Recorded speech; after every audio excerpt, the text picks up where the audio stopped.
All right, ladies and gentlemen, it's time for your Smackdown review for August 11th, 2023. About middle of the pack show, I think, because the first hour was pretty much boring and it didn't get exciting until like the second hour. You had Karrion Kross losing again, so he's lost for the third time to AJ Styles. Don't know why they're not going to push him, but it looks like he's just going to keep losing AJ Styles every time he faces him. You have the bloodline stuff, which is good as always. I'm not maybe they're instead of going with the jealous brother route, the reason Jimmy gave to Jay tonight is a little bit better, I guess. I'm not sure about it.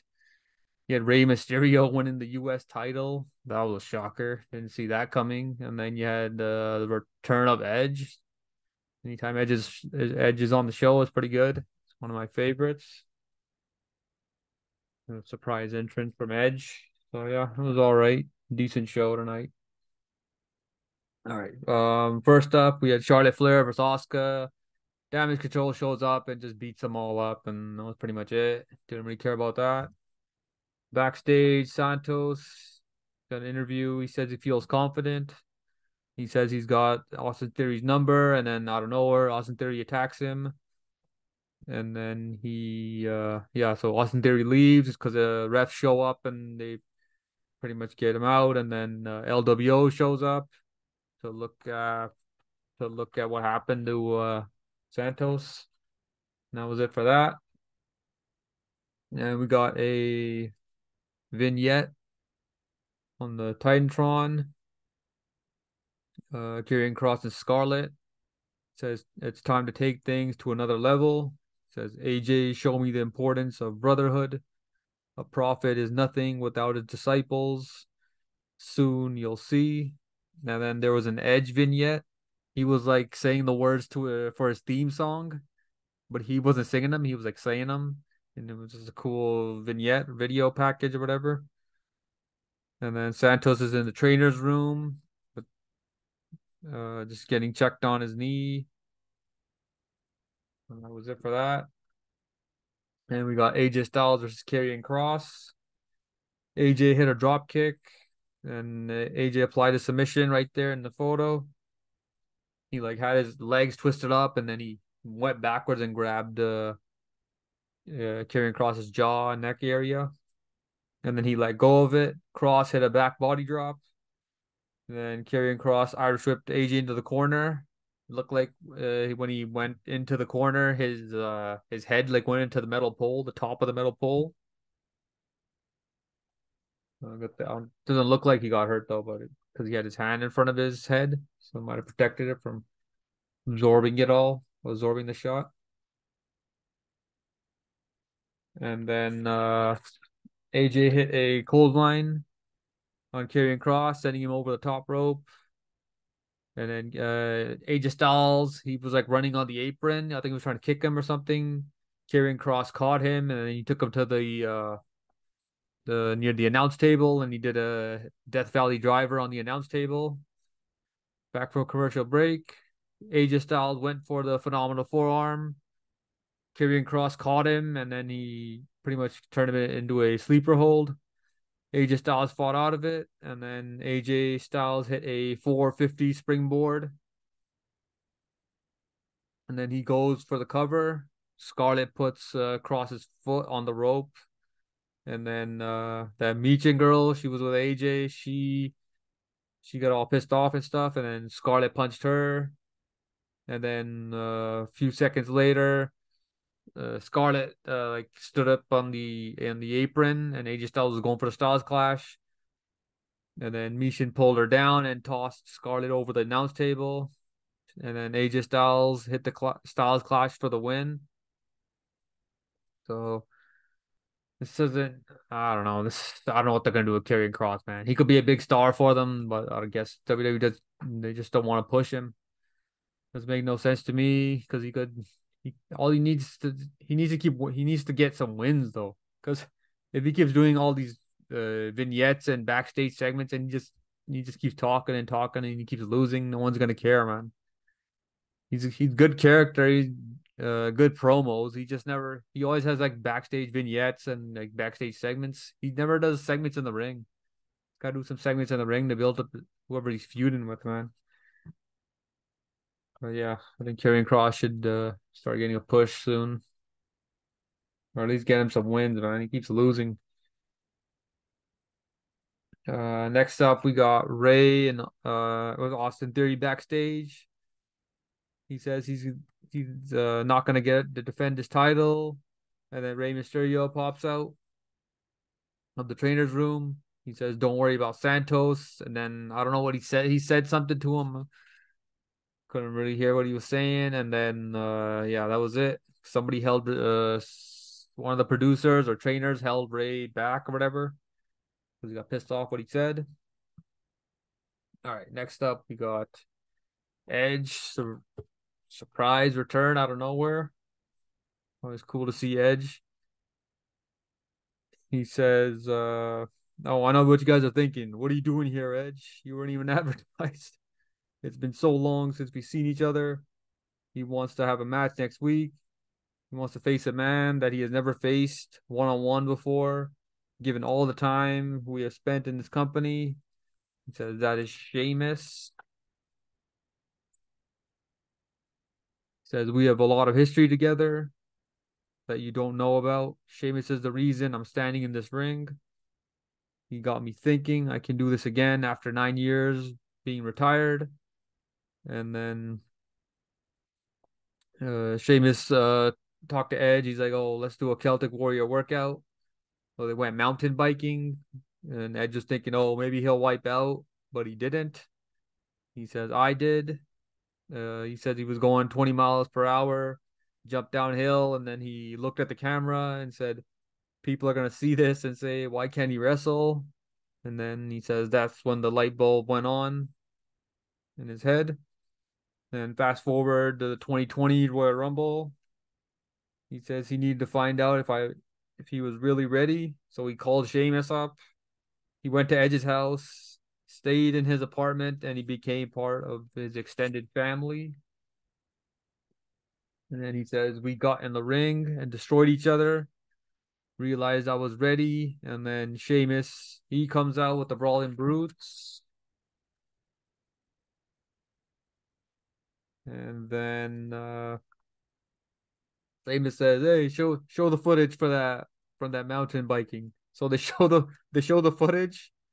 You see Edge fall off his bike or whatever, and then they show his elbow. He's got like a big red mark on it, bruise, and then he, he pulls his pants down in the video, and there's like a big red giant bruise on his ass or whatever. And then they take off the video off the Titantron. And Ed says, "You're gonna show my pale white ass on TV." I was prepared to. And he says, "I got a picture too." And then they show it's Edge on his bike with Sheamus. Got the photo here. There you go. It's hilarious.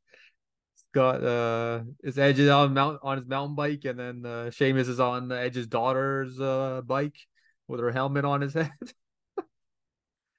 And then they left it on. He's like, "Oh, take the photo now." He kept getting mad. He would take the photo down. They took it down. And then Sheamus was hiding his laugh as soon as he saw the photo. This is hilarious. And then he says, "You told me you were gonna burn that photo." He says in 2004, WWE came into town. I went up to a lot of talent. They gave me this cold shoulder. And he says, "Everybody but one person, you." Oh, what the fuck? Did it exit? All right. Yeah, so one person, he says, didn't have to give me advice. That was you. He says, "Buy me a pint of Guinness." And then he says, "We haven't had a match for the 14, 15 years I've been here. It's astonishing. Won't that converse Without that conversation, I wouldn't be standing in this ring." And then Sheamus accepts the match for next week. He says, "Just hope you didn't make a mistake." Sheamus said that. So yeah, Sheamus versus Edge. So got a little bit of history there. I didn't even know all this stuff.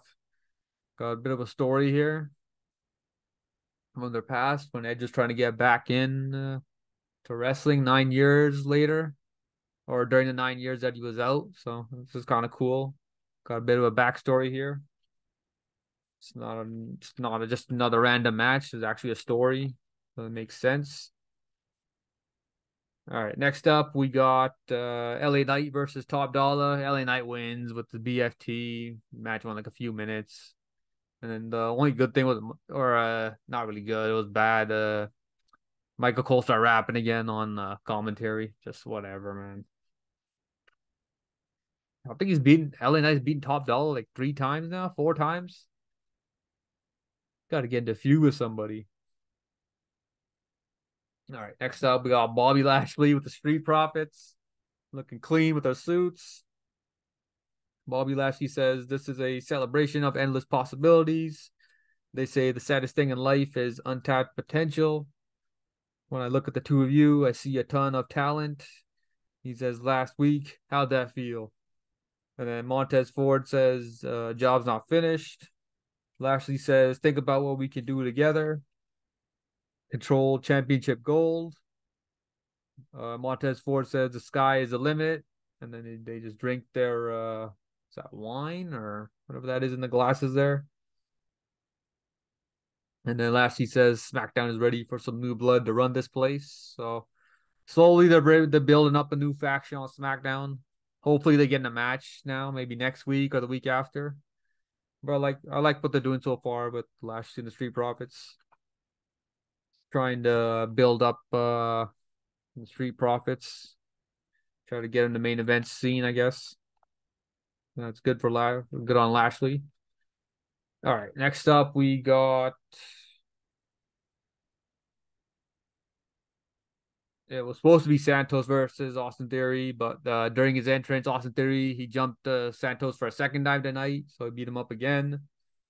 And then Austin Theory's like, "Oh, I guess I don't gotta defend my title tonight or whatever." And then Adam Pearce is like, "Oh no, you gotta defend your title against Rey Mysterio." Rey Mysterio versus Austin Theory. Rey hit a Hurricane Rana, and then Rey hit a springboard crossbody. Rey went for the 619. Austin Theory turned his back, and Austin Theory he 619 his back or whatever. Then he went for 619 again. Theory caught him, and then Rey Mysterio hit another 619. Went for the 619, and he got the win. So Rey Mysterio is your new U.S. champion. This doesn't really make sense if for Rey to win because he's already an established guy, but this theory's just been terrible as U.S. champion. I think the only way they're going about this is that Santos has to turn heel now. There's no other way because there's no point in Rey having the title, man. He's already a legend, Hall of Famer, all that stuff, right? So I think Santos is gonna turn on Rey and just beat him up. His reason could be like, the reason he's gonna explain when he beats up if he beats up Rey Mysterio. Oh, you took my opportunity. You took the U.S. title from me. And you took the advantage of it because of my injury. So, good reason to be pissed off for Santos and his crew. So yeah, Santos should be turning heel soon. They're gonna build that up. There's no really other point of Rey winning the U.S. title. This makes no sense. I guess he's just better than Austin Theory. Austin Theory's terrible. All right, next up, got the best part of the night. Roman Reigns and the Bloodline come out with Solo and Heyman. And then Roman asks he says, asks Paul Heyman, "Hey, wise man, where's Jimmy?" Which Paul Heyman says, "I don't know. You haven't seen him, talk to him." And then Heyman says to him, "Oh, I spoke to him this morning. He was real salty with me." And then that's the picture there when Heyman didn't know, or when Roman asked him. And then Jimmy shows up. He's like behind the bloodline, like in the front row or whatever. He showed up out of nowhere. Must have been under the ring. And then the crowd starts chanting, "You sold out. You sold out." And Roman says, "Man, don't worry about them. They don't mean nothing." He says, "I owe you." Roman says, "I owe you one. Name the price. Anything you want. You want a car? You want a boat? You want a yacht? You want a jet? You can have it, any of it. Jimmy says, I don't want nothing from you. What I did at SummerSlam ain't got nothing to do with you, Uce. Man, Roman says, you must be confused. I can make anything happen. You want power? You want position? Come on. New right hand man. Main event Jimmy Uso. And then Jey Uso comes out.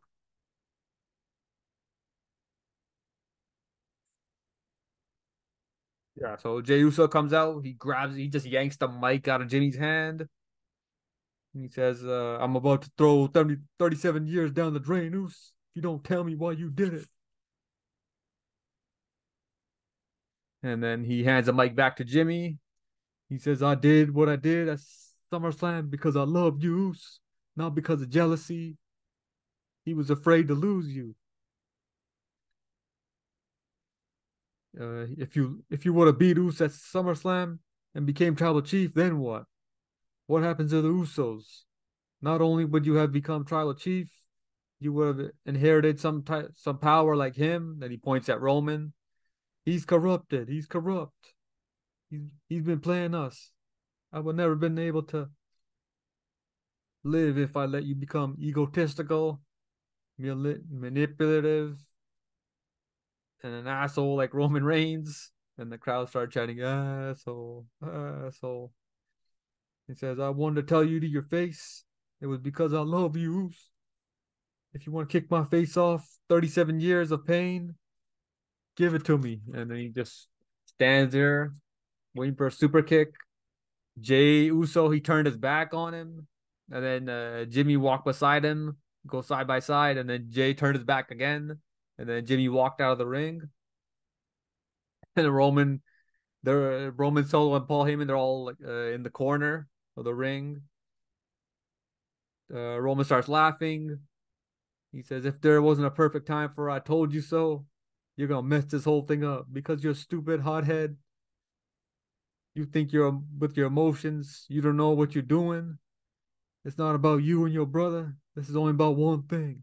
It's been like 3 years. And he says, acknowledge me. And then Jey super kicks Roman. Solo attacks Jey. He goes for the Samoan spike. Jey ducks it and super kicks Solo, sending him out of the ring. Roman hits a Superman punch on Jey Uso. He goes for the spear, but Jey super kicks Roman Reigns. And then he spears Roman. And then we got in the rampway, entranceway area. Oh, shit. Yeah, right here.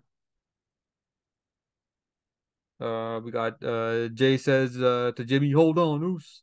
Says, come here. He's like, come here, man. And then Jimmy said, hey, come here, man. So they're both slowly going towards each other. And you see in the photo there, Jey super kicks Jimmy. And he says, I'm out the bloodline. I'm out of Smackdown. I'm out of WWE. And then he leaves through the crowd. So Jey Uso's done. That's it, man. He's done with the bloodline. I thought they were going the typical brother route or the jealous brother route, but they didn't know. They didn't do that. They're going with the he says he tells him he loves him. That's why they didn't want him to win. I guess that's better than jealous brother route. But yeah. That was pretty much of a SmackDown. So we'll see what happens next week. Jimmy's probably gonna have to cut a promo and try to get pretty much call Jimmy out or call Jey out, I guess. But yeah, that was pretty much for SmackDown. See ya.